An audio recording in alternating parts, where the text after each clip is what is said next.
Giannuzzi, yeah, he does find more time. Shakos has just been disqualified for blocking the pit lane. So he's trying to get out of the way of oncoming cars. And the game does not like that.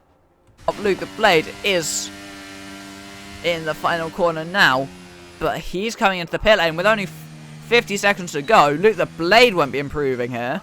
Zakis Beast is not currently improving. He's going incredibly slowly. So there'll be no improvement there for the Alfa Romeo.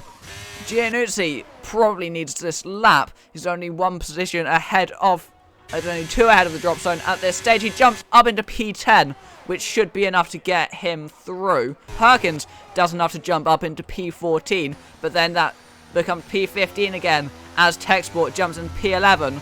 So it's all down to which Williams car will be out, and it's going to be rolling dice. He's incredibly out of shape in that final corner.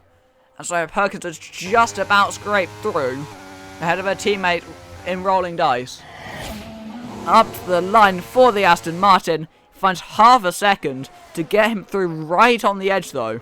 But no, he doesn't have the time. So Jay-Z pulls into the pit lane and he is out in Q2. Perkins in the final corner now. This is going to be the last effort she can pull off in this session. Up to the line for the Williams car. Is it enough to get her through? No, it's not. She remains 15th. Then Mr. Business here getting a massive tow all the way down the straight from Pyro. And it is enough for him to jump up into P7 with a 109.1, which pushes Petterflat into the drop zone. But he's 2.5 tenths up. The tech support around the final corner as well. He can't improve, so tech support is out in Q2 here.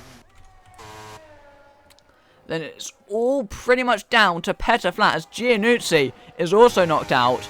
So it's whether Petterflat can find any time at all, which he can, and that pushes Luke the Blade out in Q2. Before he comes around the final corner and up to the line for Martinez,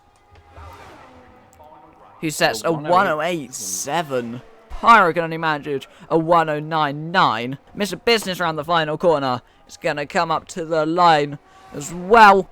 And he goes into P2, a 109.1. So he's only 4 tenths off Martinez. Fuzzle slots in with a 109.3. Then it's D10 with a 108.7. And then his teammate Jack Imac just beginning a run. El Plan slots in right behind his AlphaTauri teammate with a 109.2. And up to the line. And into P3 he goes. Then just Jack Imac to go for the first runs. And he goes to the top with a 108.5. Taking provisional pole position by 2 tenths. Pyro in that first sector, who's 3 tenths up through that first sector alone. But if he wants to get anywhere higher than 9th, he needs at least 6 tenths of a second to find in that car. But I'm sure there is plenty of lap time in his McLaren. Up into P5 there. Just in the McLaren. Mr. Business up into P4 as well. Yes, there is quite the degree of track improvement. Jack Imac up to the line. Improved by almost 4 tenths to a 108.1. So the checker flag now full. So no new laps can be begun. D10 coming around the final corner was about a 10.5 up. But he ends up losing time in that final sector. Can't improve. Martinez runs about a 10.5. But he can't gain any positions there. Can't displace Jack Imac, who remains on provisional pole position. El Plan jumps up into P4 as Liam Buwalda takes that final front row position. Untos can only manage P8 on his only flying run. And then it's Fuzzle around the final corner, 3 tenths up.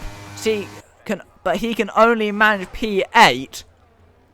And I don't think any of these cars that theoretically can set in more laps will be setting any more. So it is Jack Imac taking yet another pole position.